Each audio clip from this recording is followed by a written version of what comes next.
we're struggling, especially in so many areas of communication, when it comes to the social media, Facebook and all of that, and knowing our society, how gullible it is, and our status in the world. People now believe everything they see on Facebook. Which is not good. Right, and even the West, and people are struggling with what is now termed as fake news, though it was there, but in a different shape, except that now the medium and platforms are that fast compared to back in the day, So that's what we're struggling with, but this is Liberia. I don't know if it's your first time. It's my first time in Liberia, but I've heard from him for 30-something years all about Liberia. Okay. And I met it. I know his mother and his sisters, and probably the Liberian community in Chicago. I've met most of them, haven't I? Okay. Yes. Okay. I used to live in Detroit. Went to Chicago a couple of times. No. But it's different here, except it's a little bit quiet now. Mm-hmm. I'm very glad that it's quiet. In the U.S., she is the first of so many things. And you probably will chuckle at this, but she was the first female to go into a professional sports locker room in the U.S. No way. Yeah. So much so that the NFL players didn't want her in the locker room, so they would walk around buck naked. And she was in there, and she said, "That's okay, you want to walk around buck naked? I will videotape it." Wow. I got the goosebumps already. For real. I know, if I had not traveled to the States or read some of this stuff and knowing what, especially the NFL and women. Oh, they hated me. They don't know of that particular gender coming close. Can I tell you a little story about Go ahead. that before that? The reason I got very angry, but I didn't show my anger. I was supposed to go do this playoff game, an NFL playoff game in Philadelphia with the Eagles, okay? And I was scheduled with a partner to go to Philadelphia to do the football game and then do the locker room interviews afterwards. Right. So I was on the schedule for 2 weeks at work, and the day before I was supposed to leave, they told me I couldn't, they wouldn't let me go because the NFL locker room would not allow me in there. And that means the reporter that was with me, he couldn't go in there and get his interviews, so he didn't want me to go. He wouldn't ask them to come out of the room. So they took me off. He wants the interview badly. Right, yes. So they took me off, and that was off the schedule. And that was extra money for me to go to the football game to do this. So I said, wait a second, because I'm losing money, I'm losing money because they don't want a female in the locker room? Oh, no. There was another girl who was a reporter in New York, and they wouldn't let her go in the locker room either. So there was a little suit, a section suit, and we won it. And the NFL had to let us in. But the players didn't want me in there, okay? So they thought they would be very funny. They were given robes before to wear, and they chose not to. So if they chose to walk around the way they did, I chose to turn my camera on and videotape it. That's all. I didn't say anything to them. They thought they were going to scare me or make me cry or make me go, ooh. Right. Forget that. My girls should hear that. Yeah. They go come back and face some challenge. Oh, they didn't let me in and so forth. And they come crying back, whining. They should hear this story. No. Some of the things you have to go through. No, they did bad things to me. The people I worked, when I went as an engineer, I was in the studio. I shouldn't tell these stories. When I went into the studio as a sound engineer, okay? I mean, the men were threatened. All of them were threatened. I mean, this was in the early 70s. Excuse me, I'm not young. Anyway, it was in the early 70s, and I was going to be the sound engineer for the Today Show and other things coming from Chicago. And they didn't like it, and they used to come up to me and tell me that I should go home and have babies, and I was taking a man's job, and what was I doing there? And I just like... And you must know that was then, and before, you know how long it took to burst Paternos and all these Sandusky and all of these little scandals and stuff, so they didn't want no woman coming around. They didn't want any women, and because I happened to be Jewish, excuse me, because I happened to be Jewish, they said they knew it, and then there was a problem with Israel and because there's always problems with Israel, but there was a man there that worked there. He was writing on the wall, "We don't need any Jews, we need oil." And he would put these signs all over. Anti-Semitic. Yes, things in the station. Right. So I didn't like it. And I knew it was him. And I don't usually tell on people, but I went to the management and I said, "This man is doing this, and he has to stop. I don't care what you do to get him to stop, but he has to stop doing this." And unfortunately, the man was fired. I'm sorry for that, but he shouldn't be doing that, and he was told. You know. So how long you hope to stay in Liberia, and what do you hope to achieve? Okay. When you can give back, if you land back in the States today, you say, "Wow, this is what I wanted, and I got it." Okay, number one, I wanted, first of all, before I left, I wanted everybody to know that I was coming to Africa, and that I was probably going to meet some people to talk about. So this is your first African trip? I was in Morocco a long time ago, but that was a long time ago. Okay. So, but this is my first trip to talk about this. And I told everybody, and I went to my management, and I said, "I'm going to try to talk to young women about giving them empowerment and to learn about broadcasting, but most of all to learn that they have the power to do whatever they wanted to do in life. They need to stick up for themselves. They need embrace technology." Yes, and embrace technology. And because they knew that I was coming here, I didn't bring anything because I didn't know what we were doing today. But they gave me a whole bunch of little things to bring, like little thumb drives to give to the girls or to the people that I'm talking to. And little stuff from the TV station. Right. So that was their way at the moment to help me. They don't know what I want to do, because when I go back, I'm going to fight to get some more equipment over here. The equipment that we use, we change every 6 months or a year. Or, and the thing is what I'm telling you all is that y'all have to embrace technology, and the biggest thing you have to do is to teach these young folks how to use laptops, computers. Coding. Coding is important.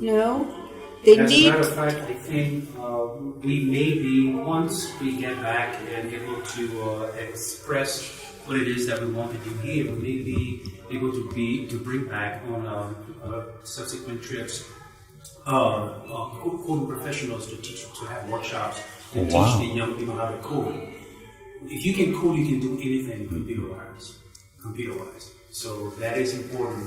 This whole concept of technology. Because that's where everything is going. Yeah. I mean, I went through so many phases in television because I've been in television I've been in NBC for 47 years. And I was in Israeli television for 4.5 years. So I've been in TV for a long time.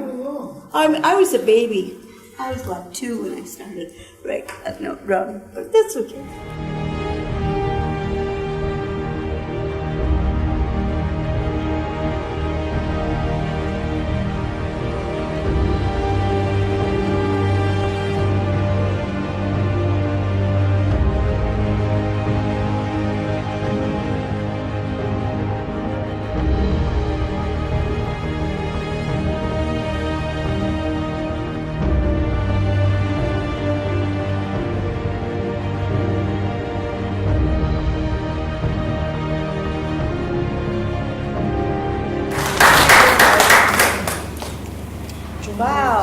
I don't know what to say now. I really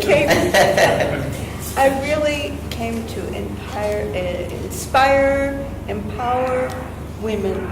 I see you all are dressed very, very nicely. I just want to ask a question. Tell me thank you now. When you go out to do I'm assuming you're all journalists. Yep. Okay. So when you go out to do stories and you're dressed like that, can you run down the street to catch the story because you're all dressed in heels? You'll kill yourself trying to do that. I'm just asking because most of us, because I was a camera woman out on the street for almost 20 years, and I always had to wear jeans, sneakers, everything, because that was the dress, and that is the dress if you're going to be out on the street. You guys don't have too much of a change of a climate as we do in Chicago, where I'm from. Right. And so we had to all kinds of gear to use. So what I'm saying to you really is, I really want to empower younger women, to inspire them to become not only journalists, but the engineers behind the journalism. I want them to know their worth in their personal lives. I want you to know that you can do anything you want to do, that you set your mind to. And believe me, when I started out in television, it was very hard. When being the first woman, they would say very bad things to me, which can't even say here. But they used to tell me to go home and have babies because I don't belong there, because I'm a woman and this is a man's job. Do you girls hear this? Mm-hmm. Yeah. No. I said, this is not a man's job. This is a person's job. And if I want this job, I'm going to do the best I can. And believe me, if women go into a field that all men are in, they better be able to be twice as good as them, because they won't. Because they will fight you all the way. Let's put it that way. And so you have to be very strong within yourself. And my little secret was, when they used to tell me to go home and have babies and not be there, or they wouldn't tell me something that I needed to know, because I was in the engineering field, and things changed all the time in engineering. If they keep a little secret, a little whatever away from me, if they tried to make me cry or whatever, I never did it in front of men. I don't care if you guys hear this or not. If I had to cry, I had to go to the bathroom and fix my makeup. And then I cried in there, and it came out all nice and good and did whatever job. Okay? I wouldn't cry in front. I wouldn't give them the satisfaction of seeing me cry. Does anybody here use any equipment besides writing, or do you write on your computers? Do you? She wants to know if any one of you have any idea on cameras, computer, your gadgets, your recorders, or whatever. Yes, you do. Yeah. Yes, which is very important, by the way. Journalism today is like almost 50% using technology. It changes every day. I'll tell you, the reporters that I deal with now, they have their laptops. They use their laptops. They use their phones. They write their stories on their laptops or on their iPhones. And when they're giving the stories out on the street, when they have live shots or whatever, they have to make stories that go on the web. I don't know if you do that yet. Yes. Okay, because the websites, they're all on the websites. These are really important things to understand. Thank you. Can I just add to that? So now, the public, they're a lot more sophisticated than years ago. Now, it's not just print. This thing here is one of the most powerful tools in your arsenal of stuff to use to report the news. Seriously, I can't understate this. With this, people now, you know what they're looking for? They're demanding a lot more from you. They want multimedia. Yeah. They want to hear people talking, not just read it. So you have to learn. I'm sure we're going to talk about maybe workshops to show you guys how you can create what we call news packages. That when the viewers go on the website to see news, not only can they see it, they can hit play, and you're reporting, you have written and edited and reported a story that's about a minute and a half long. It's engaging. That's what people want to see. And so again, when we talk about technology, you have to understand that technology, meaning you have to learn how to edit. You have to learn how to write script and incorporate the script into the editing. And you can do that just like that once you know exactly what to do. So, sorry. Okay, I just want to finish that. You were on the cell phone. So I was explaining, as he was explaining about the cell phone, I mean, all of those things are so super important because U.S. reporters need to use those different forms of technology, and it's very helpful for you too. So in the field, in your field of endeavor, I would, if you can get classes for that, that'd be great. If you need help learning that, go get somebody to sit down who knows about it and pick their brains, even if they tell you you're stupid or you just sit there and get. My thing was just get all the information you can out of somebody. You might hate them. They may be mean to you, but if you need what they got, you get that stuff from them. Okay? That's one thing. I really thought I was going to be talking to younger people, so I was going to try to get them to understand that they can be anything they want to be. And to be I'm an engineer, and I've been an engineer for 52 years, I think. Yes, and I'm still an engineer because I'm mean and I don't stop. But I'm just joking. And I have gone through every single phase of technology.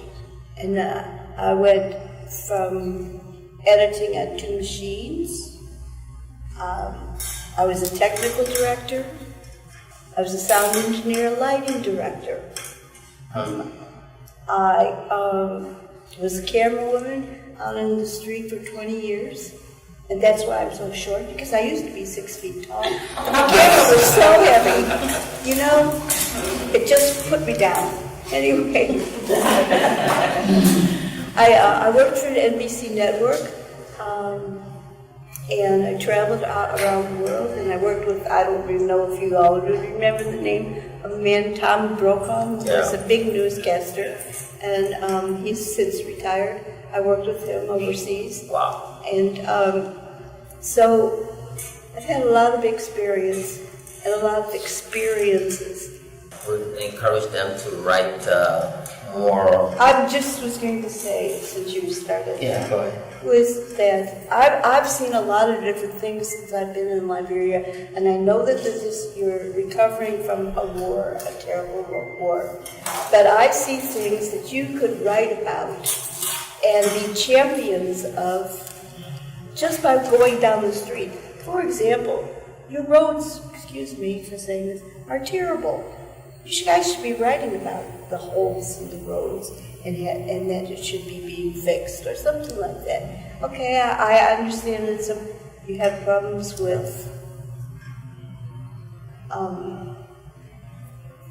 the generators or the lighting or whatever. You have problems with that. I think those are good stories.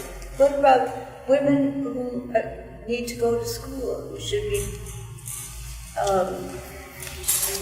encouraged to go to school? Different organizations which could help people who don't understand sanitation.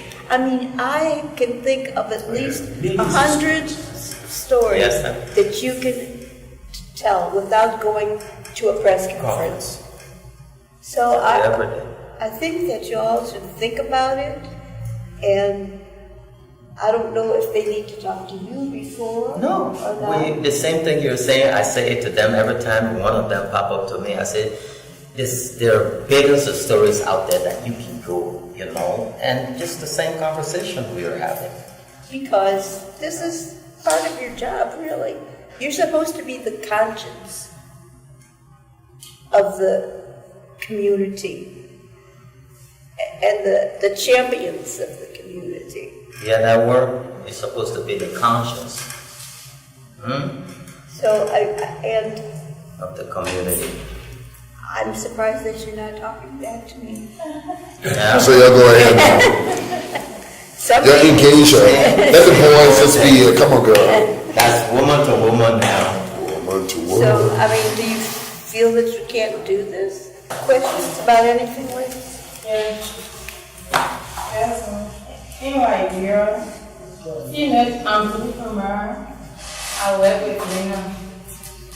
In Liberia, female journalists are actually known when it comes to application of technology writing. But when it comes to application of technology in news gathering, so it is largely due to lack of strategic training.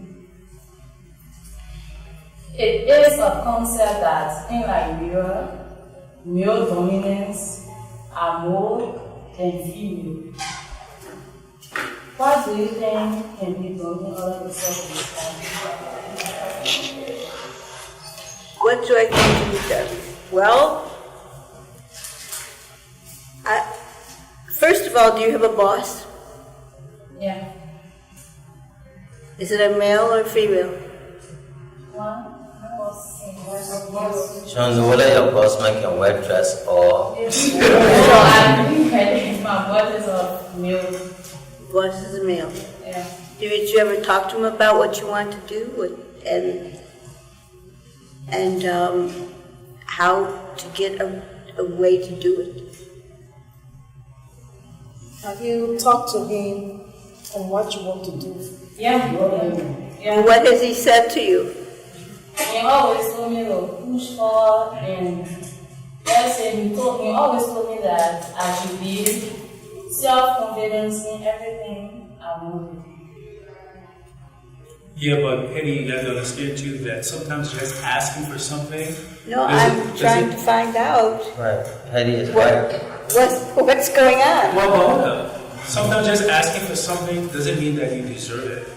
Sometimes you have to go out and prove that you want it and that you can do it and that you deserve it. One way of doing that in this field, go out and do enterprising stories on your own. Stories that are not being told. And if you do that consistently, you don't have to ask him.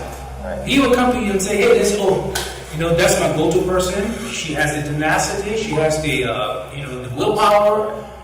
And please do this for me. People will come to you with projects and stories and beg you to do it. So I'm not saying you don't deserve him giving you what you're asking for, but sometimes the way we demand it, if I set an example, keep it going. And let me add, Eddie, I want to share this with you, because when we took over the agency, sometimes I encourage them and tell them, because I'm the only person, I play the role of the webmaster at the same time doing the final editing and all of that. Mm-hmm. So I come to them and I say, who wants to be a webmaster to upload content to the website? Right. And Always nobody never came to me. I was supposed to be going to China, but the new year is on, so I'm waiting maybe around the 15, 16-ish, around there. I'll be going to go get some gadgets, and I asked them who wants to be on the camera, and nobody is coming up front. Step out of your comfort zone. So even asking questions, and I'm sharing this because of my brother here, and it's like we're home, we're all in one of the Palava hut, we say, and I tell them, since we've been here like 1 year, ask questions. One of them the other time came, and I was so proud when she got to the line, and by the time the guy got to her, she just went outside, never asked a question, because on Thursdays, and I hope you'll be here for the usual press briefing, bring the government officials here. The room is set up, see the pageantry, everything. You have different news outlets, television, this, that, and it's crowded. And you see, I be proud that the one girl, I think week before last, one little tiny little girl, she was feisty, forceful the way she asked her question. She didn't care what they would say. She was going to tell her to move your camera on that side. She said, okay, but then she went on the other side. So, but they're shy. You know, and I must tell them before you, my reporters, especially the female ones, they're not pushing, you know, to want to ask. I can single her here out. This one. Okay, so our reporters, and I'll tell you, we have some reporters, especially, well, I'm not saying especially, female and male reporters. They're going to keep pressing, even though the person ignores them. They say, "But Mr. Mayor, you started." Even if he turns away and he won't answer, "But Mr. Mayor, blah blah blah blah blah. You said this, and and now today you're saying this. What is it? You know, what I'm saying is, you got to get up there, push yourself.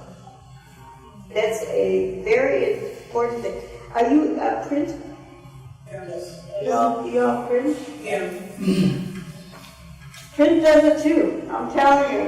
They all get up there and fight. Especially you want clarity. Washington Post. Yeah. You want clarity, you gotta be out there. And guess what? You may not get it actually you're looking for, but the sound, any sound that is quotable, that's great news. If the person say, I don't have time to talk to you right now. That's it. That's a good. That's all you need. And you can build yourself. I asked this question and he said, I don't have time for it now. I see this as a saving grace for we female journalists in Liberia, and I want to encourage you and to thank you and to say that what you have started should really be the stepping stone, the milestone for us rising up in Liberia to reach our full potentials. Please let this be something that you want to do with the full potential of your ability. Please don't wait on the wayside, and then there will be some challenges. We know, but we want you to really help us. Well, you know, I can't promise anything because I'm still working full time, but on my vacations, I can always come back. But I'm going to try to number one, talk to the station manager of the NBC station that I work for, and see. I don't promise anything. I'm going to see if we can get all of the equipment that we're not using anymore and send it to Liberia, you know, because I don't know what they do with the equipment that we don't use. There must be 300 computers that they have just swapped out because to them it's obsolete. But to you guys, it's a computer, okay? So I don't know where they go to, but when I get back, I'm going to ask. And I'm going to ask if we can send it here. That's all I can do is ask. But I know you need things like that. And I know, because you don't have them. I don't know if you have teachers to teach them. But I do know your schools need to have the equipment.